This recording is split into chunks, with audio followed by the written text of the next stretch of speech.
এবার আসুন আমরা মূল আলোচনাতে আসি।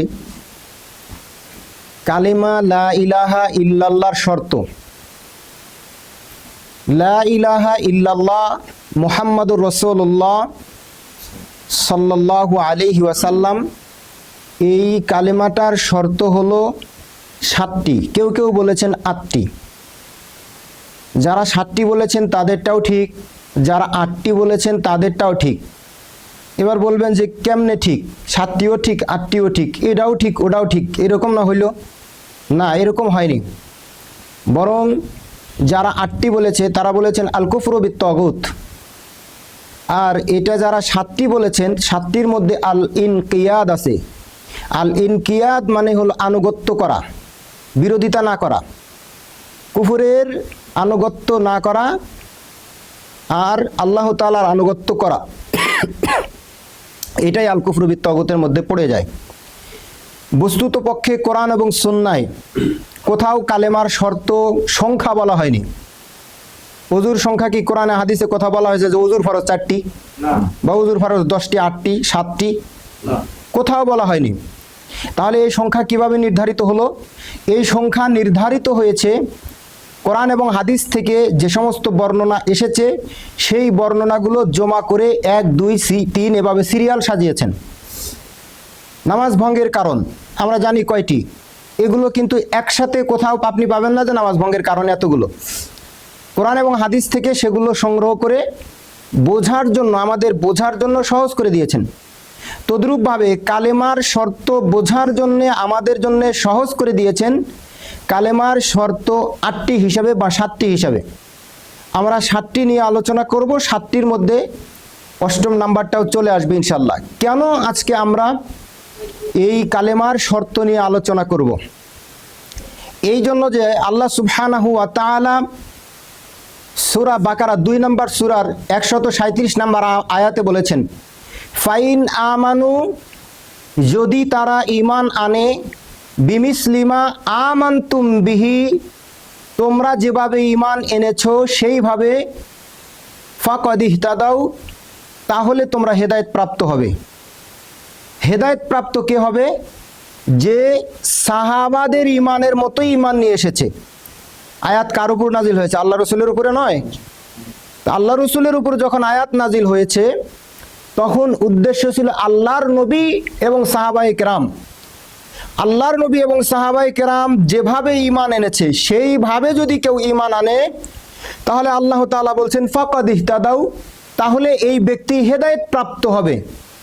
যদি আল্লাহ এবং তার রসুল যেভাবে ঈমান আনতে বলেছেন, সাহাবায়ে কেরাম যেভাবে ঈমান এনেছেন, আল্লাহর নবী যেভাবে ঈমান এনেছেন, এইভাবে যদি কেউ ঈমান না আনে তাহলে সে ব্যক্তি হেদায়েত প্রাপ্তদের অন্তর্ভুক্ত হবে না।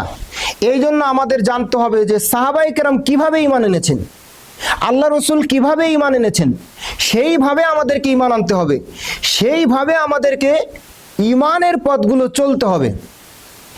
আর ঈমান কিভাবে এনেছেন এটা জানার জন্য আমাদেরকে কালেমা জানতে হবে। কালেমা নয়, আল্লাহ রসুল কিসের দাওয়াত দিয়েছেন? কালেমার দাওয়াত দিয়েছেন। সকল নবী রাসূলগণ এই একটাই দাওয়াত দিয়েছেন, লা ইলাহা ইল্লাল্লাহ তুফলিহুন, লা ইলাহা ইল্লাল্লাহ বলো সফল কাম হয়ে যাবে। একটাই দাওয়াত দিয়েছেন, লা ইলাহা ইল্লাল্লাহ। এই লা ইলাহা ইল্লাল্লাহর দাওয়াত আল্লাহ রসুল দিয়েছেন। সুতরাং এই লা ইলাহা ইল্লাল্লাহ সম্পর্কে আমাদের জ্ঞান অর্জন করতে হবে, তাই নয়? যদি আমরা জ্ঞান অর্জন না করি, এমনিতে জন্মসূত্রে যদি আমরা নিজেরা নিজেদেরকে মুসলিম মনে করি, তাহলে জন্মসূত্রে কখনো মুসলিম হওয়া যায় না। জন্মসূত্রে কি মুসলিম হওয়া যায়? না। এই মুসলমানিত্বটা এটা অর্জন করার বিষয়, অর্জন করে নিতে হয়। এটা এমনিতে উত্তরাধিকারী সূত্রে পাওয়া যায় না। আপনি বাপের সংসারে বাপের ঘরে জন্মগ্রহণ করেছেন, তাই আপনার বাপের যত সম্পত্তি আছে তার আপনি অংশ হিসাবে একটা অংশীদারি আপনি পাবেন, তাই নয়?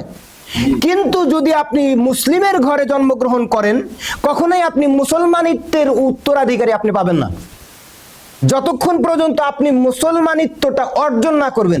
এটা অর্জন করার বিষয়, এটা উত্তরাধিকারী সূত্রে পাওয়ার বিষয় নয়।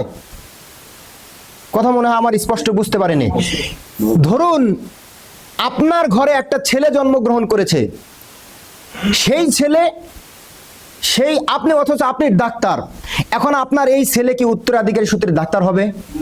আপনি ইঞ্জিনিয়ার, আপনার ঘরে ছেলে জন্মগ্রহণ করেছে, উত্তরাধিকারী সূত্রে আপনার ছেলেটা ইঞ্জিনিয়ার হবে? তাকে ডাক্তার হওয়ার জন্য, তাকে ইঞ্জিনিয়ার হওয়ার জন্য আপনি যা যা পড়েছেন ওইগুলো পড়তে হবে, প্লাস আরো উচ্চ লেভেলের পড়া পড়তে হবে, আধুনিক যা আরো আবিষ্কার হবে এগুলো তাকে পড়তে হবে, তাহলে সে ডাক্তার এবং ইঞ্জিনিয়ার হতে পারবে, নচেত কি হতে পারবে? ঠিক তদ্রূপ ভাবে যেমন উত্তরাধিকারী সূত্রে ডাক্তারি হওয়া যায় না, ডাক্তারের ঘরে জন্মগ্রহণ করলে ডাক্তার হওয়া যায় না, ইঞ্জিনিয়ারের ঘরে জন্মগ্রহণ করলে ইঞ্জিনিয়ার হওয়া যায় না, আলেমের ঘরে জন্মগ্রহণ করলে আলেম হওয়া যায় না, এগুলো অর্জন করে নিতে হয়, অর্জন করার বিষয়।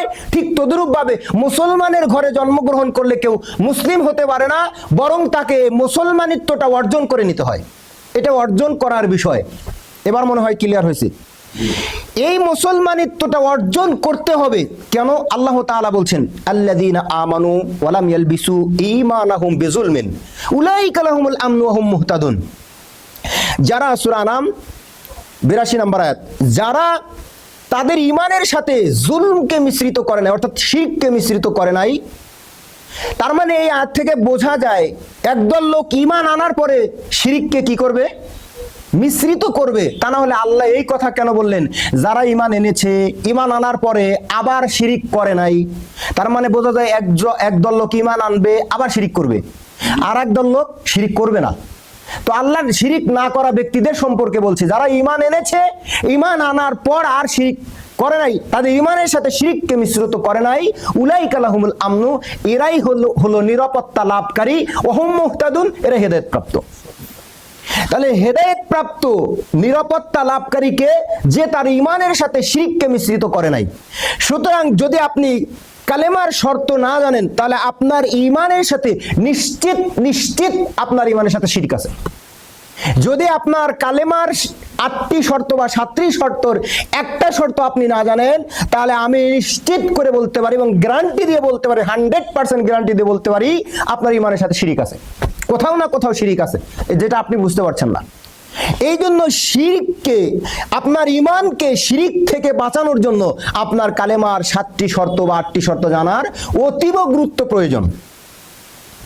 আর এটা জানার জন্য স্বয়ং আল্লাহ তাআলা সূরা মুহাম্মদ 47 নম্বর সূরার 19 নম্বর আয়াতে বলছেন, ফালাম, তোমরা জ্ঞান অর্জন করো, আন্নাহু, তার সম্পর্কে, তিনি কে?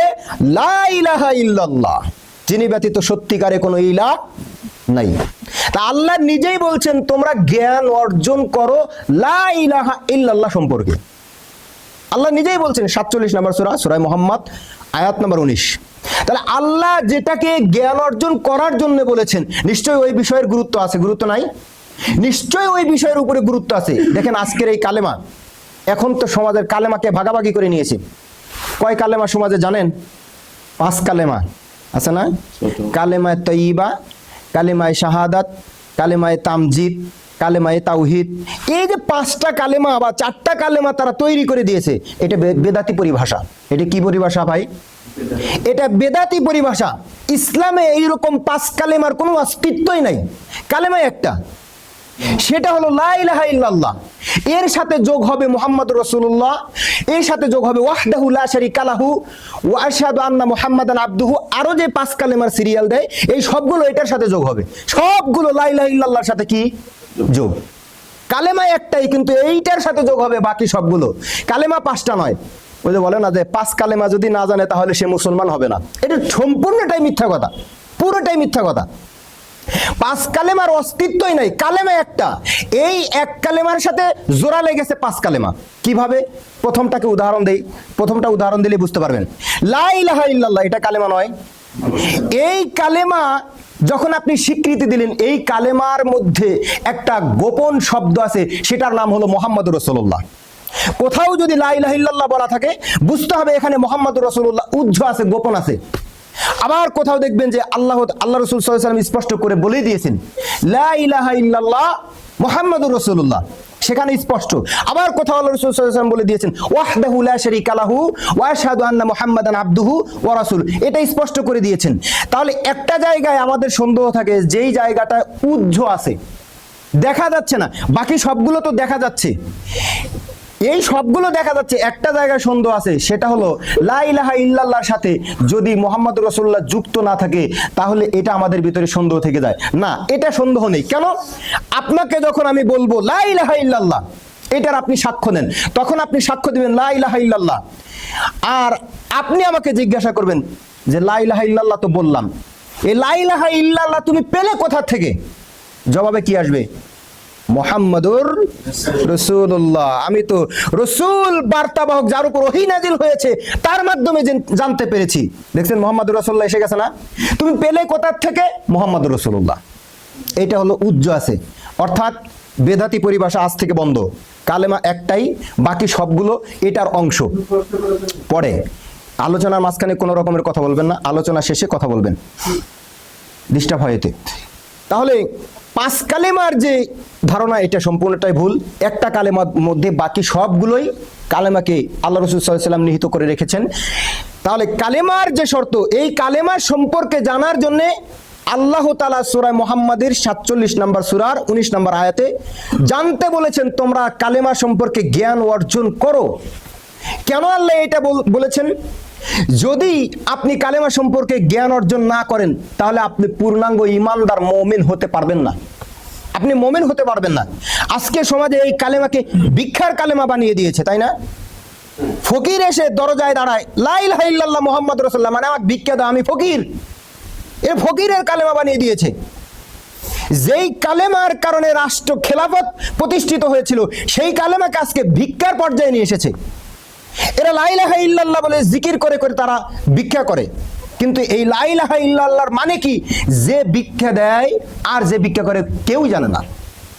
লা ইলাহা ইল্লাল্লাহ কি চায়, কি বোঝাতে এসেছে, দাবি কি, শর্ত কি, এটা যে ভিক্ষা দিচ্ছে সেও জানে না, আর যে ভিক্ষা করছে সেও জানে না। লা ইলাহা ইল্লাল্লাহ মানে লা ইলাহা, কোনো ইলাহ নাই, ইল্লাল্লাহ একমাত্র আল্লাহ ব্যতীত। এইটা যখন একজন অমুসলিমের কাছে ভিক্ষা চায়, হিন্দুদের কাছে আমি দেখেছি মুসলিম অমুসলিমের কাছে লা ইলাহা ইল্লাল্লাহ বলে ভিক্ষা চায়। এটা যখন কোনো অমুসলিমের কাছে বলবে, ওই অমুসলিম ভিক্ষা দিবে। কি বলো তুমি? আল্লাহ ব্যতীত কোনো ইলাহ নাই মানে আমাদের এই দেবদেবীগুলো কি? এগুলো আমাদের ইলাহ, তোমরা এগুলোকে বর্জন করছো, যাও তোমাকে ভিক্ষা দিব না। কেন? ও যেমন জানে না লা ইলাহা ইল্লাল্লাহ মানে কি, যে ভিক্ষা করছে সেও জানে না লা ইলাহা ইল্লাল্লাহ মানে কি। লা ইলাহা ইল্লাল্লাহ এটা ভিক্ষার কালেমা নয়, এটা ঈমান। এই ঈমান সম্পর্কে জানার জন্য আল্লাহ তাআলা বলছেন, যদি আপনি এটা সম্পর্কে না জানেন তাহলে আপনার বেঈমান হওয়ার সম্ভাবনা আছে। এবার এটা যদি আপনি না জানেন তাহলে আপনি বেঈমান হয়ে যাবেন। কেন? আপনি মনে করে নিয়েছেন যে আপনার ঈমান ঠিক আছে, আপনি তো আল্লাহকে বিশ্বাস করেন, আল্লাহকে রব হিসেবে বিশ্বাস করে নিয়েছেন, এটা তো আপনি মনে করেন। আল্লাহকে সৃষ্টিকর্তা হিসেবে জেনে নিয়েছেন, এটা তো আপনি মনে করেন, তাই নয় কি? যে আল্লাহকে তো আমি মানি, আল্লাহ তো আমাদের সৃষ্টি করেছেন, আল্লাহ তো আমাদের রিজিক দেন, তাহলে আমি মুমিন কেন হব না লা ইলাহা ইল্লাল্লাহ পড়লে? না। কেউ যদি শুধু আল্লাহকে সৃষ্টিকর্তা হিসেবে মেনে নেয়, আল্লাহকে খালেক মালেক রিজিক দাতা হিসেবে মেনে নেয়, আল্লাহর যতগুলো গুণ আছে সবগুলো সিফাতকে মেনে নেয়, এরপরেও যদি সে কালেমার 7টি শর্ত গ্রহণ না করে তাহলে সে মুমিন হতে পারবে না। আপনি যেমন মনে করেছেন আল্লাহ আমাকে সৃষ্টি করেছেন, আসমান এবং জমিন আল্লাহ সৃষ্টি করেছেন, আপনি যেমন মনে করেছেন রিজিক দেন আল্লাহ, ঠিক তদ্রূপভাবে এইরকম মনে করতো মক্কার কাফের মুশরিকরা। তাহলে তারা কি মুসলিম? তারা কি ইমানদার?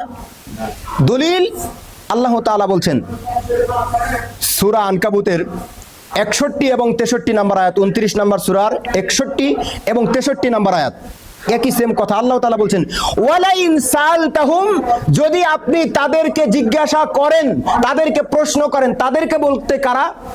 মক্কার কাফের মুশরিক। হে নবী, আপনি যদি ওই কাফেরদেরকে জিজ্ঞাসা করেন, আবু জাহাল, উতবা, শাইবা, এদেরকে যদি আপনি জিজ্ঞাসা করেন যে মান খালাকাস সামাওয়াতি ওয়াল আরদ, আসমান এবং জমিন কে সৃষ্টি করেছে, তাদেরকে জিজ্ঞাসা করেন। তাদেরকে আপনি জিজ্ঞাসা করুন যে মান নাযালা মিনাস সামাই মান, কে আকাশ থেকে বৃষ্টি বর্ষণ করেন, ফাহিয়া বিহিল আরদা বা'দা মাউতিহা, মৃত জমিনকে বৃষ্টি বর্ষণ করার মাধ্যমে জীবিত করেন কে? এবং সেখান থেকে রিজিকের ব্যবস্থা করেন কে, এটা আপনি তাদেরকে জিজ্ঞাসা করুন।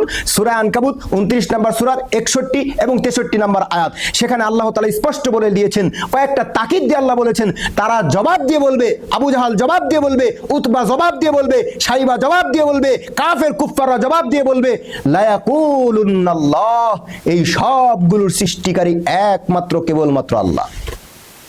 এই সবগুলোর সৃষ্টিকারী লাত নয়, এই সবগুলোর সৃষ্টিকারী মানাত নয়, এই সবগুলোর সৃষ্টিকারী উজ্জা নয়, এই সবগুলোর সৃষ্টিকারী কেবলমাত্র আল্লাহ। কে জবাব দিচ্ছে বলেন? কাফেররা জবাব দিচ্ছে। তার মানে কাফেররা বিশ্বাস করে, কোরআন তার প্রমাণ বহন করে যে আসমান এবং জমিন সৃষ্টি করেছেন কে? আল্লাহ। এবং আকাশ থেকে বৃষ্টি দেন কে? আল্লাহ। মৃত জমিনকে বৃষ্টির মাধ্যমে সজীব করে ফসলের উপযোগী করে তোলেন কে? আল্লাহ। কাফেররা এত কিছু বিশ্বাস করার পরেও কেন তারা মুমিন হলো না? কেন তারা ইমানদার নয়? এইটা যতক্ষণ পর্যন্ত আমরা জানতে না পারবো ততক্ষণ পর্যন্ত আমরাও মুমিন হতে পারবো না। কেন জানেন? আল্লাহ তাআলা ইনসাফকারী নয়, ন্যায় বিচারকারী নয়। আল্লাহ আমার জন্য জান্নাত সৃষ্টি করেছেন, আবু জাহালের জন্য জান্নাত সৃষ্টি করেছেন। আল্লাহ আমার জন্য জান্নাত সৃষ্টি করেছেন, আবু জাহালের জন্য জান্নাত সৃষ্টি করেছেন। তো আমি যা বিশ্বাস করি, আবু জাহালও যদি ওইটাই বিশ্বাস করে, তাহলে আল্লাহ আবু জাহালকে কেন জাহান্নামে দেবেন আর আমাকে কেন জান্নাতে দেবেন? কেন? পার্থক্য থাকতে হবে না? উভয়ের মাঝে, উভয়ের ইমানের মধ্যে পার্থক্য থাকতে হবে না? ওরা তো এটা বিশ্বাস করে, আপনি এটা বিশ্বাস করে নিয়েছেন, তার মানে আপনি মুমিন হয়ে গিয়েছেন, ইমানদার হয়ে গিয়েছেন? না, কখনো নয়। আল্লাহ তাআলা আরো তাদের সম্পর্কে বিস্তারিত বলছেন। ওয়ালা ইন সালতাহুম, সূরা যুখরুফ 43 নম্বর সূরার 87 নম্বর আয়াত করে দেখবেন এবং 9 নম্বর আয়াতেও আছে। ওয়ালা ইন সালতাহুম, আপনি তাদেরকে জিজ্ঞাসা করেন, মান খলাকাহুম, এই কাফেরদেরকে সৃষ্টি করেছেন কে? এই আবু জাহালকে, এই উতবাকে, এই সাইবাকে, আবু লাহাবকে কে সৃষ্টি করেছেন? আবু লাহাবকে জিজ্ঞাসা করেন, আবু লাহাবকে কে সৃষ্টি করেছে? আল্লাহ তাআলা তাকিদ দিয়ে বলছেন, তারা বলবে লা ইয়াকুলুন্নাল্লাহ, অবশ্যই আল্লাহ আমাকে সৃষ্টি করেছেন। আবু জাহাল এটা বলবে। তার মানে মানুষকে যে আল্লাহ সৃষ্টি করেছেন এটা কাফেররাও বিশ্বাস করত। এইটি বিশ্বাস করার নাম, আল্লাহ আমাকে সৃষ্টি করেছেন, আল্লাহ রিজিক দেন, আল্লাহ আসমান জমিন সৃষ্টি করেছেন, এইটা বিশ্বাস করার নাম তো ঈমান নয়। এটা বিশ্বাস করার নাম যদি ঈমান হতো তাহলে আবু জাহালও ঈমানদার, তাহলে আবু লাহাবও ঈমানদার, তাহলে উতবা সাইবা কাফের এরা সবাই ঈমানদার। আমি কি বোঝাতে পেরেছি যে এইটা শুধু বিশ্বাস করার নাম ঈমানদার নয়? তাহলে কি বিশ্বাস করার নাম ঈমানদার? ওই যে 7টা শর্ত আছে, 7টা শর্ত সহকারে লা ইলাহা ইল্লাল্লাহ পড়ার নাম হলো ঈমানদার। আল্লাহ তাআলা সূরা ইউনূস 10 নম্বর সূরার 31 নম্বর আয়াতে বলছেন, উল, হে নবী আপনি বলিয়া দিন, মাইয়ারযুকুকুম, কে তাদেরকে রিজিক দেয় এটা আপনি জিজ্ঞাসা করেন। আবু জাহালকে জিজ্ঞাসা করেন, মাইয়ারযুকুকুম, কে তাদেরকে রিজিক দেয় এটা আপনি জিজ্ঞাসা করেন। মিনাস সামাই ওয়াল আরদ, আসমান এবং জমিন থেকে। এবং তাদেরকে চোখ দিয়েছেন কে তাদেরকে জিজ্ঞাসা করেন। তাদের কান দিয়েছে কে তাদেরকে জিজ্ঞাসা করেন। এই আয়াতে আপনি খুলে দেখবেন আল্লাহ তাআলা স্পষ্ট করে বলছেন, তাদের চোখ দিয়েছেন কে যার দ্বারা সে দেখতে পাচ্ছে, তাদের কান দিয়েছেন কে যার দ্বারা সে শুনতে পাচ্ছে। এমনকি তারা যখন জীবিত ছিল না, মৃত অবস্থায় ছিল, তখন তাদেরকে জীবন দিয়েছে কে, আবার তাদেরকে মৃত্যু দান করবেন কে, আপনি তাদেরকে জিজ্ঞাসা করুন। কে তাদেরকে জীবন দেন, কে তাদেরকে মৃত্যু দান করেন, আপনি তাদেরকে জিজ্ঞাসা করুন। তারা জবাব দিয়ে বলবে ফাসায়াকুলুনাল্লাহ। এখানে আরো একটা তাকিদ যুক্ত করে আল্লাহ তাআলা বলছেন, তারা বলবে অবশ্যই অবশ্যই নিশ্চিতভাবে আমাদের দৃষ্টি দিয়েছেন আল্লাহ, আমাদের কর্ণশক্তি দিয়েছেন আল্লাহ, আমাদেরকে সৃষ্টি করেছেন আল্লাহ, আমাদেরকে জীবন দিয়েছেন আল্লাহ, আমাদের মৃত্যু দিবেন আল্লাহ, ফিরে যেতে হবে আল্লাহর কাছে। এটা তারা বিশ্বাস করেন। তো তার মানে এইটুকু শুধু বিশ্বাস করার নাম ঈমান নয়, কাফেররাও এটা বিশ্বাস করত। তাহলে ঈমান কিসের নাম? ঈমান হলো 8টি বা 7টি শর্তের জানার নাম হলো ঈমান। 7টি শর্ত যদি আপনার ভিতরে না থাকে তাহলে আপনি মুমিন হতে পারবেন না। এবার আপনি বলবেন যে তিরমিজিতে একটা হাদিস আছে, 2638 নম্বর হাদিস, রাসূল সাল্লাল্লাহু আলাইহি সাল্লাম বলেছেন, মান ক্বালা লা ইলাহা ইল্লাল্লাহ দাখালাল জান্নাহ, কেউ যদি লা ইলাহা ইল্লাল্লাহ পাঠ করে তাহলে সে জান্নাতে যাবে। এখানে তো শর্ত কিছু দেওয়া হয়নি, আপনারা তো শর্ত জুড়ে দিচ্ছেন, এটা আপনি বলতে পারেন না। হ্যাঁ, আপনার এই দলিল ঠিক, মান ক্বালা লা ইলাহা ইল্লাল্লাহ দাখালাল জান্নাহ, যে লা ইলাহা ইল্লাল্লাহ পাঠ করবে সে জান্নাতে যাবে, এটা নিশ্চিত ঠিক। তবে এই হাদিসটা হাসান, এই হাদিসটা হাসান সহিহ।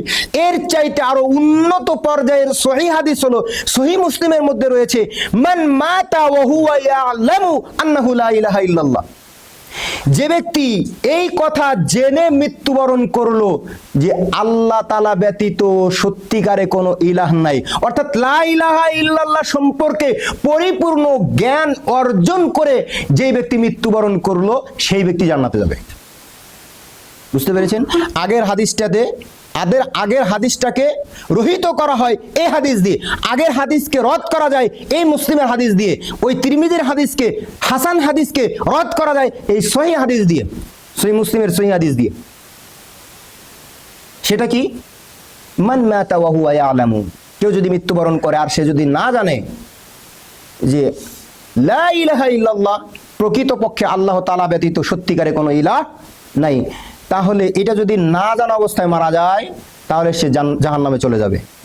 আর যদি এটা জেনে মারা যায় তাহলে সে জান্নাতে যাবে। জেনে মারা যায় মানে ওই যে কালেমার যে 8টি শর্ত আছে, 8টি বা 7টি শর্তের প্রথম শর্তের নাম হলো ইলম। 1 নাম্বার নাম কি? ইলম।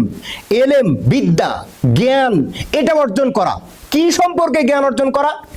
লা ইলাহা ইল্লাল্লাহ, ওই যে আল্লাহ তাআলা সূরা মুহাম্মাদের 47 নম্বর সূরা 19 নম্বর আয়াতে বললেন, ফাআলাম, জ্ঞান অর্জন করো, আন্নাহু, তার সম্পর্কে, লা ইলাহা ইল্লাল্লাহ, যিনি ব্যতীত সত্যিকারে কোনো ইলাহ নাই। এই লা ইলাহা ইল্লাল্লাহ সম্পর্কে জ্ঞান অর্জন করা, এটা দলিল। 1 নম্বর শর্ত আল্লাহ দিয়েছেন ইলম, এই জ্ঞান অর্জন করতে হবে আপনাকে। জ্ঞান অর্জন করা আপনার 1 নম্বর শর্ত। কি বলছেন? লা ইলাহা ইল্লাল্লাহ, এটার মানে কি? এই মানে আপনাকে জানতে হবে। এর দাবি কি, কি চায়, এটা আপনাকে জানতে হবে। যতক্ষণ পর্যন্ত লা ইলাহা ইল্লাল্লাহর অর্থ না জানবেন ততক্ষণ পর্যন্ত আপনি মুসলিম নন। যতই মুখ দিয়ে ফেরা তুলে ফেলেন লা ইলাহা ইল্লাল্লাহ, লা ইলাহা ইল্লাল্লাহ, জিকির করতে করতে আল্লাহ আল্লাহ, এরপরে হু হু, এরপরে যত জিকির আছে করেন, কিন্তু যতক্ষণ পর্যন্ত আপনি লা ইলাহা ইল্লাল্লাহর অর্থ না জানবেন ততক্ষণ পর্যন্ত আপনি মুসলিম নন। আপনার লা ইলাহা ইল্লাল্লাহ আপনি যেভাবে পড়েন এভাবে হিন্দু 71 যুদ্ধের সময় নাকি পড়তো, আমি দেখিনি, তবে শোনা কথা। আর আমি যেটা প্র্যাকটিক্যালি দেখেছি, টাঙ্গাইলে একটা বড় মাদ্রাসা আছে, এই মাদ্রাসার পেছনের বাড়ি আছে একটা হিন্দুর বাড়ি, নাম তার ফনু। আমি ওখানে পড়েছি, ওই ফনু কোরআন পড়তে জানে, এমনকি লা ইলাহা ইল্লাল্লাহ পড়ে। এমনকি যখন ঝড় ওঠে, আগে তো ঝড় বৃষ্টি বেশি হতো, ওই সময় আমরা দেখতাম যখন ঝড় উঠতো তখন এরা কাছার দিয়ে মসজিদের মধ্যে দৌড়াতো। হুজুরা কিছু বলতে নিষেধ করতেন না, এসেছে কিছু বলো না, কাছার দিছে দিক। এ কোরআন পড়তে জানে, লা ইলাহা ইল্লাল্লাহ পড়তে জানে, কিন্তু লা ইলাহা ইল্লাল্লাহর দাবি কি, শর্ত কি জানে না, যার কারণে তার লা ইলাহা ইল্লাল্লাহ কোনো কাজে দিবে না। তার লা ইলাহা ইল্লাল্লাহ শুধু মুখ দিয়ে বলা যদি কাজে না দেয়, আপনি বললে ওটা কাজে দিবে? তাহলে আল্লাহ যে ন্যায় ইনসাফকারী, তাহলে আল্লাহ কি ইনসাফ বিচার করলেন? এই জন্য তার লা ইলাহা ইল্লাল্লাহ বলার মধ্যে আর আপনার লা ইলাহা ইল্লাল্লাহ বলার মধ্যে, 71 লা ইলাহা ইল্লাল্লাহ বলার মধ্যে, মানে জোরপূর্বক যেটাকে লা ইলাহা ইল্লাল্লাহ বলা হয়েছে, ওই লা ইলাহা ইল্লাল্লাহ বলার মধ্যে আর আপনার লা ইলাহা ইল্লাল্লাহ বলার মধ্যে পার্থক্য থাকতে হবে, তাহলে আপনি মুসলিম, নচেত আপনি মুসলিম হতে পারবেন না। তাহলে প্রথম শর্তের নাম হলো কি? লা ইলাহা ইল্লাল্লাহর অর্থ সম্পর্কে জ্ঞান অর্জন করা। দাবি কি, শর্ত কি, এটা জ্ঞান অর্জন করা। এবার লা ইলাহা ইল্লাল্লাহর শর্ত, লা ইলাহা ইল্লাল্লাহর অর্থ কি? লা ইলাহা ইল্লাল্লাহর অর্থ এই সমাজের মানুষেরা বিকৃত করে ফেলে দিয়েছে। ঈমান, ওই যে শয়তান ডান দিক থেকে এসে ধোকা দিবে, বাম দিক থেকে ধোকা দিবে, সামনের দিক থেকে ধোকা দিবে, পেছন দিক থেকে ধোকা দিবে। 8 নম্বর পারার 11 নম্বর পৃষ্ঠারে, প্রথম পৃষ্ঠার 11 নম্বর পৃষ্ঠারের মাঝখানের আয়াতগুলো খুলে দেখবেন, আল্লাহ তাআলা এখানে শয়তানের ওয়াসওয়াসা দেওয়ার ব্যাপারে স্পষ্টভাবে বলে দিয়েছেন। শয়তান ডান দিক থেকে, বাম দিক থেকে, সামনে থেকে, পিছন থেকে ধোকা দিবে। আর এই ধোকা শয়তান কখন দেবে? তার টার্গেট কি? তার টার্গেট হলো মুসলমানকে মুশরিক বানিয়ে কবরে পাঠিয়ে দেওয়া। আর মুসলমানকে যদি মুশরিক বানিয়ে কবরে পাঠিয়ে দেওয়া যায়, তাহলে তাকে লা ইলাহা ইল্লাল্লাহর যে দাবি দেওয়া শর্ত আছে এটাকে ভুলিয়ে দেওয়া, এটা যেন সমাজে কেউ প্রচার না করে। এটা যদি কেউ প্রচার করে তাহলে তাকে বাধা প্রদান করা, এটা শয়তানের চূড়ান্ত পর্যায়ের টার্গেট। কেন? একটা মুসলিম যদি লা ইলাহা ইল্লাল্লাহ ঠিক রেখে মৃত্যুবরণ করে, তাহলে একদিন না একদিন কোনোদিন সে জান্নাতে যাবে। যদি তার লা ইলাহা ইল্লাল্লাহর দাবি ঠিক থাকে। তার অন্য সব অপরাধ আছে, সুদ আছে, ঘুষ আছে, এগুলো আল্লাহ তাকে শাস্তি প্রদান করে এক সময় জান্নাতে দিবে। কিন্তু লা ইলাহা ইল্লাল্লাহর মধ্যে যদি হেরফের থাকে, গড়বড় থাকে, তাহলে এই ব্যক্তি আর কখনো জান্নাতে যাবে না, কেননা সে শিরককারীর মধ্যে অন্তর্ভুক্ত। এই জন্য শয়তান এই ভারত উপমহাদেশে এসে লা ইলাহা ইল্লাল্লাহর অর্থকে বিকৃত করে দিয়েছে। এক এক দল এক এক রকমের লা ইলাহা ইল্লাল্লাহ অর্থ করে নিয়েছে। এক দল বলছে লা ইলাহা ইল্লাল্লাহ, আল্লাহ ছাড়া কোনো ইলাহ নাই। আল্লাহ ছাড়া কি নাই? কোনো ইলাহ নাই। কেউ যদি আল্লাহ ছাড়া কোনো ইলাহ নাই এটা মনে করে, আল্লাহ ছাড়া কোনো মাবুদ নাই এইটা মনে করে, তাহলে সে লা ইলাহা ইল্লাল্লাহর অর্থ সম্পর্কে জ্ঞান রাখে নাই, লা ইলাহা ইল্লাল্লাহর অর্থ সম্পর্কে জানে নাই। আর এক দল বলবে লা মাবুদা বিহাক্কিন ইল্লাল্লাহ, আল্লাহ তাআলা ব্যতীত প্রকৃত পক্ষে কোনো ইলাহ নাই। যারা এই কথা বলবে যে লা মাবুদা বিহাক্কিন ইল্লাল্লাহ, আল্লাহ তাআলা ব্যতীত প্রকৃত পক্ষে আসলে সত্যিকার অর্থে কোনো ইলাহ নাই, এরাই হলো কালেমার সঠিক অর্থ জানলেওয়ালা। কথা বুঝতে পারেননি? আরো ইলাহ আছে, আরো বহু ইলাহ আছে। যারা মূর্তির পূজা করে ওরা তাদের কাছে ইলাহ নয়। কোরআন তাদেরকে ইলাহ বলেছেন, তবে এগুলোকে বাতিল ইলাহ বলেছেন, হিসাবে আখ্যায়িত করেছেন। এই জন্য লা ইলাহা ইল্লাল্লাহর সঠিক অর্থ হলো আল্লাহ তাআলা ব্যতীত প্রকৃত পক্ষে কোনো ইলাহ নাই। বাতিল অর্থ আরো আছে। বাতিল অর্থ কি? লা মাশুকা বিহাক, লা মাশুকা ইল্লাল্লাহ, আল্লাহ তাআলা ব্যতীত ভালোবাসার কোনো পাত্র নাই। এটা কাদের অর্থ? এটা হলো সুফিবাদ, পীর যারা, তাদের এটা অর্থ। আল্লাহ তাআলা ব্যতীত আর ভালোবাসার কেউ নাই, আল্লাহকে ভালোবাসতে হবে, এটা ভুল অর্থ। আবার যারা সমাজে যারা মনে করে যে এটাই জিহাদ, তাদের আবার আরেকটা আছে। সেটা কি? লা হাকিমা ইল্লাল্লাহ, আল্লাহ তাআলা ব্যতীত কোনো বিচারককারী নাই, কোনো বিচারকারী নাই, কোনো হাকিম নাই, কোনো বিচারক নাই আল্লাহ ব্যতীত। এটা যারা ভুল বুঝেছে, জিহাদের যারা অপব্যাখ্যা করেছে, এটা তাদের মধ্যে এই অর্থটা ঢুকে গিয়েছে, এটাও বাতিল অর্থ। কোন সালাফ, কোন সালাফি বিদ্বান এবং কোন সাহাবায়ে কেরাম, তাবেঈন এবং কি আল্লাহ তাআলা কোরআনে লা ইলাহা ইল্লাল্লাহর অর্থ করেছেন। আল্লাহ তাআলা কোরআনে লা ইলাহা ইল্লাল্লাহ কি করেছেন? অর্থ করেছেন। আল্লাহ তাআলা স্বয়ং নিজেও এটা অর্থ করেন নাই, শুধুমাত্র ওইটাই অর্থ করেছেন যে আল্লাহ তাআলা ব্যতীত প্রকৃত পক্ষে কোনো ইলাহ নাই। আল্লাহ যে তার কালেমার অর্থ করেছেন এটা আমরা বলবো ইনশাআল্লাহ। ওয়াবুদুল্লাহ, এটাই কালেমার অর্থ। আল্লাহ তাআলা 5 নম্বর পারা 3 নম্বর পৃষ্ঠারে 3 নম্বর লাইনে বলছেন ওয়াবুদুল্লাহ, তোমরা আল্লাহর ইবাদত করো, ওয়ালা তুশরিকু বিহি শাইআ, খবরদার তোমরা তার সাথে শিরিক করবে না। তার মানে যতগুলো শিরিকের মাধ্যম আছে সবগুলো বাতিল। সবগুলো কি? কেবলমাত্র ইবাদত করতে হবে কার? আল্লাহর। এটাই লা ইলাহা ইল্লাল্লাহর অর্থ। যত বাতিল মাবুদ আছে, যত বাতিল বিচারক আছে, সবগুলো বাতিল। কেবলমাত্র একমাত্র ইবাদতের উপযুক্ত কে? আল্লাহ। এটাই হলো কালেমার অর্থ। এটা আল্লাহ তাআলার দেওয়া অর্থ। আর রাসূল সাল্লাল্লাহু আলাইহি ওয়াসাল্লামের অর্থ আরো বিস্তারিত। তাহলে প্রকৃত অর্থ কি? আল্লাহ তাআলা ব্যতীত সত্যিকারে কোনো ইলাহ নাই। এটা আপনাকে জানতে হবে, আপনার স্ত্রীকে জানাতে হবে, আপনার ছেলে সন্তান সবাইকে জানাতে হবে। যতক্ষণ পর্যন্ত তারা এই লা ইলাহা ইল্লাল্লাহর অর্থ না জানবে, ততক্ষণ পর্যন্ত আপনার ছেলে, আপনার স্ত্রী, আপনার পরিবারের কেউ মুসলিম নন। কথা বুঝতে পারেনি? যে কাফের ফতোয়া দিলেন না, আমি কাফের ফতোয়া দিচ্ছি না, তবে আপনি আপনার পরিবার মুসলিম হতে পারেনি যতক্ষণ পর্যন্ত লা ইলাহা ইল্লাল্লাহর এই সঠিক অর্থটা জানতে না পেরেছে। ওই যে আমরা বলেছিলাম শয়তানের টার্গেট জাহান্নামের অধিকাংশ লোক থাকবে কেন? এই শিরিক করার কারণে। আর এটা তো ভারত, বাংলাদেশ, এটা তো শিরিকের আড্ডা, এটা শিরিকের আড্ডাখানা। তাহলে লা ইলাহা ইল্লাল্লাহর যে প্রথম শর্ত, সেটার নাম হলো ইলম, জ্ঞান অর্জন করা। ওই যে আমরা সহিহ মুসলিমের 43 নম্বর হাদিস বলেছিলাম, মান মাতা ওয়া হুয়া ইয়ালামু, যে মৃত্যুবরণ করলো জেনে জেনে, অর্থাৎ জ্ঞান অর্জন করে। কার সম্পর্কে? লা ইলাহা ইল্লাল্লাহ, লা ইলাহা ইল্লাল্লাহ সম্পর্কে। ফাদাখালাল জান্নাহ, তাহলে ওই ব্যক্তি জান্নাতে যাবে। তার মানে লা ইলাহা ইল্লাল্লাহ সম্পর্কে জ্ঞান অর্জন করতে হবে, এটা শর্ত। রাসূল সাল্লাল্লাহু আলাইহি ওয়াসাল্লাম আরো বলেন, আল্লাহ তাআলা বলছেন এই লা ইলাহা ইল্লাল্লাহ সম্পর্কে জ্ঞান অর্জন করার জন্য কিভাবে সাক্ষ্য দিতে। সূরা যুখরুফ 86 নম্বর আয়াত, যে মান শাহিদা বিল হাক্কি, যারা সত্যের সাক্ষ্য দেয়, সত্য সম্পর্কে জ্ঞান অর্জন করে, ওয়াহুম ইয়ালামুন, জেনে বুঝে, যারা জেনে বুঝে সত্যের সাক্ষ্য দেয়। অর্থাৎ আপনাকে লা ইলাহা ইল্লাল্লাহ সম্পর্কে জেনে বুঝে সাক্ষ্য দিতে হবে, শুধু লা ইলাহা ইল্লাল্লাহ মুখ দিয়ে পাঠ করলে হবে না। আল্লাহ বলছেন মান শাহিদা বিল হাক্কি ওয়াহুম ইয়ালামুন, যারা লা ইলাহা ইল্লাল্লাহ সম্পর্কে জেনে বুঝে সাক্ষ্য প্রদান করবে, এটাই সফল কাম। তাহলে লা ইলাহা ইল্লাল্লাহর প্রথম শর্ত কি? ইলম অর্জন করা, ইলম অর্জন, জ্ঞান অর্জন করা, বিদ্যা অর্জন করা। কি সম্পর্কে? লা ইলাহা ইল্লাল্লাহ মুহাম্মাদুর রাসূলুল্লাহ, আল্লাহ তাআলা ব্যতীত সত্যিকারে কোনো ইলাহ নাই, মুহাম্মদ সাল্লাল্লাহু আলাইহি সাল্লাম আল্লাহ তাআলার রাসূল। এটা বিশ্বাস করা, এটার অর্থ আপনার জানা, সঠিক অর্থ যেটা জানা। এবার আসুন, লা ইলাহা ইল্লাল্লাহ সম্পর্কে জ্ঞান অর্জন করতে বলেছেন। লা ইলাহা ইল্লাল্লাহ সম্পর্কে জ্ঞান অর্জন করার জন্য 4টি দাবি থাকে। কয়টি দাবি?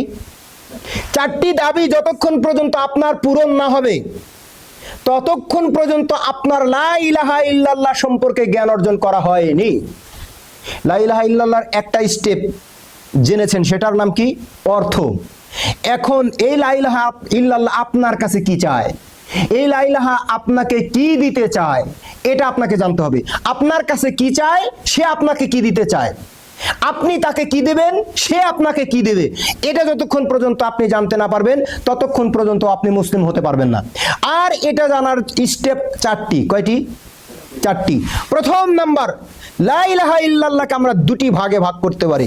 প্রথম পয়েন্ট হলো লা ইলাহা, কিছুই নাই, কোনো ইলাহ নাই, কোনো ইলাহ নাই। আর একটা হলো ইল্লাল্লাহ, কেবলমাত্র একমাত্র আল্লাহ তাআলা ব্যতীত সত্যিকারে কোনো ইলাহ নাই, একমাত্র আল্লাহ তাআলা ব্যতীত। প্রথমে হলো বর্জন। প্রথমে কি? বর্জন। এরপরে হলো গ্রহণ। তাহলে লা ইলাহা ইল্লাল্লাহ এসে আপনাকে বলছে আগে আপনি বর্জন করুন আপনার ঈমান। আপনি তাজা করতে চান, নবায়ন করতে চান, কথা বলবেন না, আপনার ঈমান, আপনার ঈমানকে আপনি নবায়ন করতে চান, তাজা করতে চান, তাহলে আপনার হৃদয়ের ভিতরে যে সমস্ত শিরক আছে, এই শিরকগুলোকে আগে টেনে বের করে ফেলে দিতে হবে, এরপরে আল্লাহকে স্থান দিতে হবে। এর নাম হলো বর্জন, গ্রহণ। কথা বুঝতে পারেননি? আপনি জমি আবাদ করবেন, এই যে আমাদের সভাপতি সাহেব জমি দিয়েছে না মসজিদের জন্য, আল্লাহ তাআলা তার এই দানকে কবুল করুন। এই যে জমি, তার পাশে যে আরো জমি আছে, এই জমিগুলো আপনি আবাদ করবেন। জমিনে ময়লা আছে, ঘাস আছে, এই ঘাসগুলোর উপর দিয়ে কি আপনি বীজ বপন করবেন? এগুলোর উপর দিয়ে বীজ বপন করবেন না। তাহলে কি করবেন? এখানে যে কচুরি পানা আছে, যে সমস্ত আবর্জনা আছে, এই ময়লাগুলো, এই আগাছাগুলোকে আপনাকে আগে পরিষ্কার করতে হবে। যেভাবেই হোক, কামলা নিয়ে হোক, যেভাবেই হোক, অথবা বিষ দিয়ে মেরে হলেও আপনাকে আগে এই আগাছাগুলো পরিবর্তন, আগে একেবারে ধুয়ে মুছে পরিষ্কার করতে হবে। পরিষ্কার করে এরপরে উপযোগী করে সেখানে আপনাকে বীজ বপন করতে হবে। নাকি আপনি আগে ওখানে বীজ বপন করবেন? ঠিক তদ্রূপভাবে আপনার ঈমান যদি খালেস করতে চান, তাহলে আপনার হৃদয়ের ভিতরে যত ইলাহ আছে, যত উপাসনার ব্যক্তি বস্তু আছে, সব উপাসনার ব্যক্তি বস্তুকে হৃদয় থেকে টেনে বের করে আগে ডাস্টবিনে ফেলতে হবে। এরপরে কেবল স্থান দিতে হবে কাকে? আল্লাহ তাআলাকে। মদের বোতলে যদি আপনি মধু রাখতে চান, মদ ফেলে দিয়ে মধু ঢালবেন? আগে এটাকে আপনাকে পরিষ্কার করতে হবে না? সাবান দিয়ে সুন্দর করে পরিষ্কার করে আগে ফেলে দিবেন, তারপরে সুন্দর করে এটা পরিষ্কার করবেন, এরপরে আপনি সেখানে মধু রাখবেন। সুতরাং যারা শিরিক করে, এরা মদ পানকারীর চাইতে নিকৃষ্ট নয়। সুতরাং এই নিকৃষ্ট ব্যক্তির ভিতরে যখন ঈমানকে আপনি ঢুকাবেন, তখন তার প্রথম শর্ত থাকবে, প্রথম স্টেপ থাকবে লা ইলাহা, কোনো কিছু নাই, কোনো ইলাহ নাই। যত ইলাহের তুমি পূজা করো, ইবাদত করো, সব ইলাহগুলো বাতিল, কেবলমাত্র ইল্লাল্লাহ, এক আল্লাহকে গ্রহণ করতে হবে। এটা হলো লা ইলাহা ইল্লাল্লাহর দাবি। আর এটার রয়েছে 4টি স্টেপ। প্রথম স্টেপ, বহু রব বর্জন করতে হবে। কি বর্জন করতে হবে? বহু রব বর্জন করতে হবে। লা ইলাহা, কোনো রব নাই, কোনো কি নাই? রব নাই, কোনো রব নাই। লা ইলাহা, কোনো রব নাই। কোনো রব নাই মানে রব আবার কাকে বলে এটা জানতে হবে না? যে আমরা যে বলছি কোনো রব নাই, তাহলে রব কাকে বলে? রব বলা হয় যাকে অন্ধভাবে অনুসরণ করা হয়, তাকে বলা হয় রব। রব কাকে বলে? যাকে অন্ধভাবে অনুসরণ করা হয় তাকে বলা হয় রব। এই কোরআনুল কারীম কে নাজিল করেছেন? এই কোরআনুল কারীমের কোন আয়াতকে আমরা মানি না? সবগুলো মানি না? সবগুলো চোখ বন্ধ করে মানি, নাকি কোনোটার উপরে আমাদের প্রশ্ন আছে? কোনোটার উপরে প্রশ্ন নাই, সবগুলো কি করে মানি? চোখ বন্ধ করে মানি। কেন? তিনি আমাদের রব, তিনি এই গাইডলাইন প্রেরণ করেছেন। সুতরাং যাকে অন্ধভাবে চোখ বন্ধ করে মানা হয় তিনি হলেন রব। আমরা যেমন আল্লাহর কোরআনকে মানি, আল্লাহকে অন্ধভাবে চোখ বন্ধ করে আল্লাহর বাণীকে মানি, আল্লাহকে রব হিসেবে মেনে নিয়েছি, এটাই হলো রব। আর যদি আপনি এইটাকে না মনে করে কোনো ব্যক্তি, কোনো বুজুর্গ, এরকম কোনো ব্যক্তিকে যদি আপনি অন্ধভাবে মানেন চোখ বন্ধ করে, পিসা বুজুর যা বলবে তাই, ভালো বললে ভালো, না বললে না বলো, যা বলবে তাই, এটাই যদি আপনি চোখ বন্ধ করে তাকে অনুসরণ করেন, তাহলে আল্লাহর পরিবর্তে তাকে আপনি রব হিসেবে গ্রহণ করে নিলেন। রব তো তাকে বলা হয় যাকে অন্ধভাবে অনুসরণ করা হয়, যার প্রত্যেক কথাই গ্রহণীয়, যার প্রত্যেক কথাই বর্জনীয়, যেটাকে তিনি বর্জন করতে বলেছেন। যদি এইরকম কোনো ব্যক্তিকে আপনি সেটেল করে নেন, কেবলমাত্র আল্লাহ যাকে নির্বাচন করেছেন সেই রসুল ব্যতীত অন্য কোনো ব্যক্তিকে, তাহলে আপনি ওই ব্যক্তিকে রবের আসনে বসিয়ে দিলেন। সুতরাং ওই ব্যক্তিকে বর্জন করতে হবে যেই ব্যক্তিকে আপনি অন্ধভাবে অনুসরণ করছেন, যেই ব্যক্তিকে আপনি অন্ধভাবে তাকলিদ করছেন, এই ব্যক্তিকে বর্জন করতে হবে। যদি না করতে পারেন তাহলে এই ব্যক্তিকে আপনি রবের আসনে বসিয়ে দিয়েছেন। এবার দলিল। আচ্ছা বলেন, ইনশাআল্লাহ।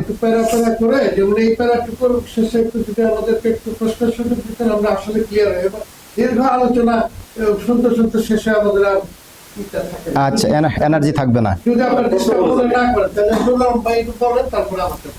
আচ্ছা আচ্ছা, ঠিক আছে ঠিক আছে। এইটাই এইটাই হ্যাঁ বলেন। হ্যাঁ বলেন বলেন বলেন।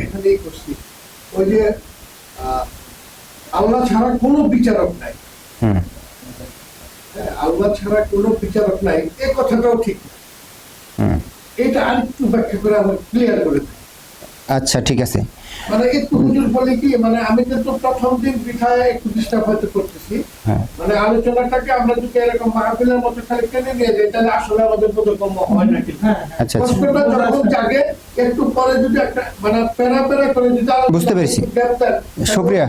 করার পরে বাকি ওই অংশটুকু আমাদেরকে এমন ভাবে বোধগম্য হয় এটা নিয়ে জীবনে আর প্রশ্ন থাকে। হ্যাঁ ঠিক আছে, আপনার কথা সুন্দর এবং যুক্তিসঙ্গত।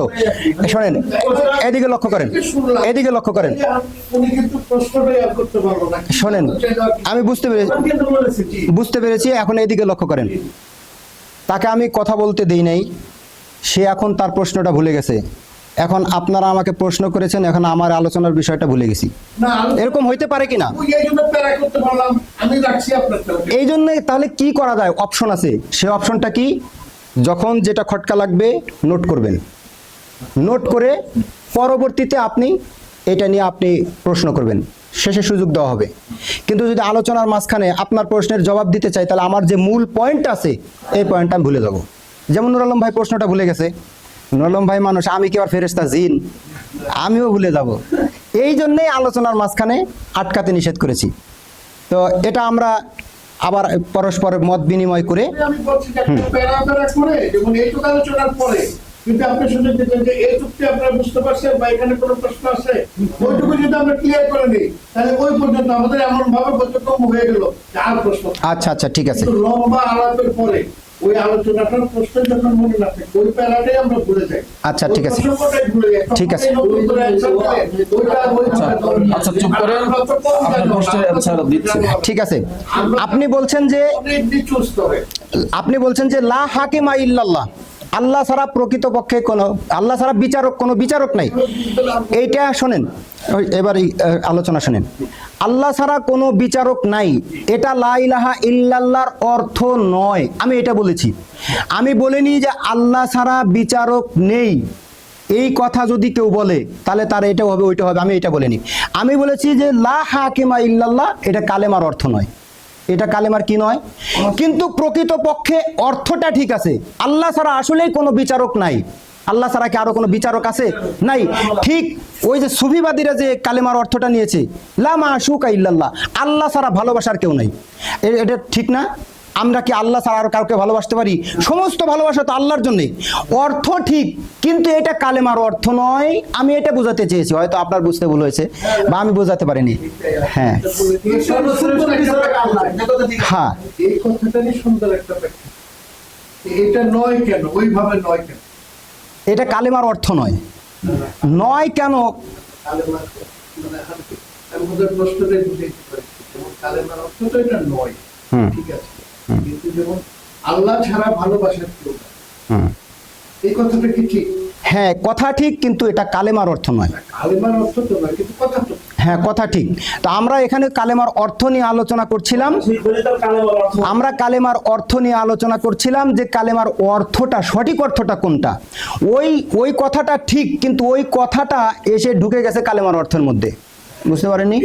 এইটা ভুল হয়েছে, এইটা আমি বোঝাতে চাচ্ছিলাম। বলতে কিভাবে ঢুকলো, মানে কোথায় এটা ব্যবহার করা হয় এইভাবে কালেমার অর্থ হিসেবে? এটা কিভাবে ঢুকলো? এটা এক এক দল, এক এক গ্রুপ, তারা নিজেদের ওই গ্রুপটাকে এগিয়ে নেওয়ার জন্য তারা এটা নিজেরা তৈরি করেছে, মন গড়া ভাবে তৈরি করেছে। যেমন ওই যে সুফিবাদীরা ওইটা তৈরি করেছে। আবার এই যে প্রশ্নটুকু পাইলাম, এখন কিন্তু আমরা পরিষ্কার পেলাম যে কালেমার অর্থ এটা নয়, এটা আমরাও জানি, কিন্তু এই কথাটা কেন আসলো? কথাটা এই জন্য আসছে যে আমরা অনেকে কিন্তু এই কোথাও জানি না যে কালেমার অর্থটাকে অনেকে বিকৃত করে এটা। হ্যাঁ হ্যাঁ, কারণ আমরা তখনই জানতাম যদি ও রসে যাইতাম, যদি ওই সুফিবাদের পিছিয়ে আমরা ঘুরতাম, তাইলে কিন্তু আমরা এটা জানতাম। আমরা ওই বিষয় জানি না, ওই বিষয়ে আমাদের আসলে ওই দলে যায় না। আচ্ছা ঠিক আছে, আমরা কন্টিনিউ করি। আমরা একটু বিরক্ত আপনাকে করলাম। না না না, এটা বিরক্ত না। আমরা এখানে দার্সে বসছি, ঠিক আছে? দার্সের উদ্দেশ্য হলো জ্ঞান অর্জন করা, শিক্ষা অর্জন। এখানে প্রশ্ন আসবে, কিন্তু আমি যেটা বলছিলাম যে যেমন নুর আলম ভাই ভুলে গেছে, আমি ওরকম ভুলে যাই কিনা, এই জন্য আমি এটা আটকেছিলাম।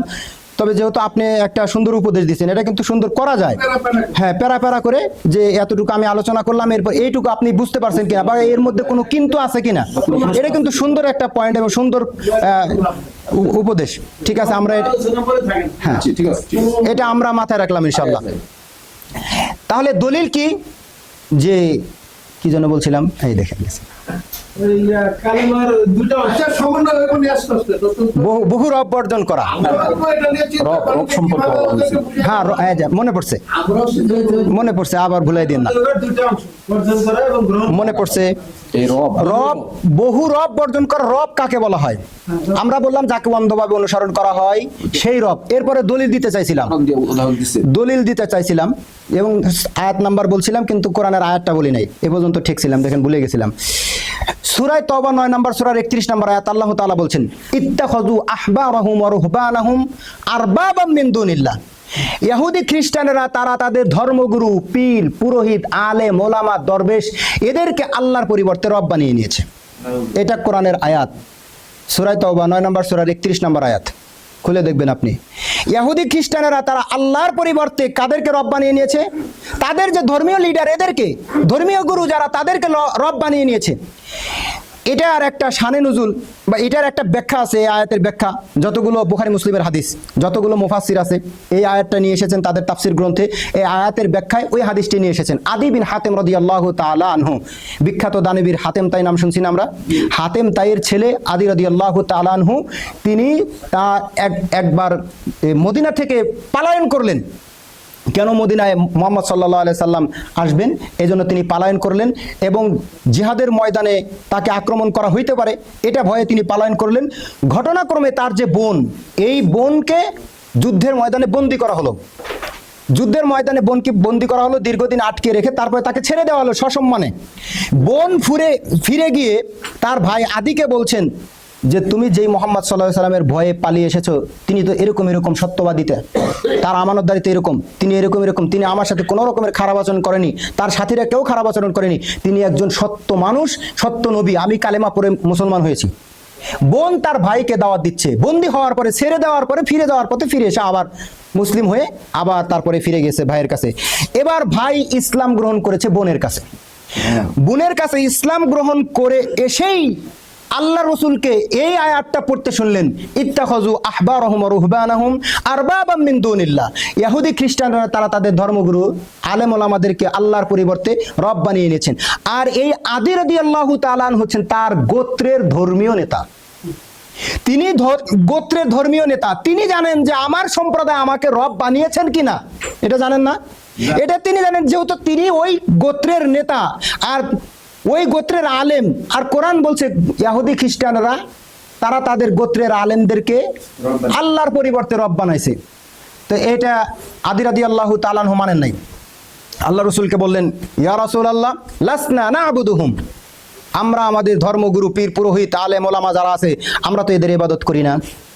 এ কোরআন যে আয়াত বললো, আদি রাদিয়াল্লাহু তাআলা আনহু বলেন, আতাইতুন নাবিয়্যা সাল্লাল্লাহু আলাইহি ওয়াসাল্লাম ওয়া ফি উনুকি সালিবুম মিন যাহাবা, আমি আল্লাহ রাসূলের নিকটে আসলাম এমত অবস্থায় যেই সময় আমার গলায় এখনো ক্রুশ চিহ্ন ছিল, শুধু কালেমা লা ইলাহা ইল্লাল্লাহ পড়েছি, খ্রিস্টানের যে প্রতীক ক্রুশ চিহ্ন এটা আমার গলায় এখনো ঝুলছে, আমি এটা এখনো ফেলে দেইনি বা ফেলে দিতে হবে এটা আমার এখনো জানা নেই। আমি কেবল লা ইলাহা ইল্লাল্লাহ পড়ে আল্লাহ রাসূলের কাছে এসেছি, তখনই আল্লাহ রাসূল এই আয়াতটা পড়লেন, আমি সাথে সাথে বললাম লাসনা না'বুদুহুম, আমরা আমাদের ধর্মীয় গুরু আলেম ওলামাদের ইবাদত করি না। তার মানে তারা বুঝতো যে আলেমদের ইবাদত করাই হলো তাদেরকে রব বানিয়ে নেওয়া, কিন্তু আল্লাহ তাআলা কোরআনে এই আয়াতকে আলেমদের ইবাদত করাকে রব বলেনি। কি কাকে রব বলেছে?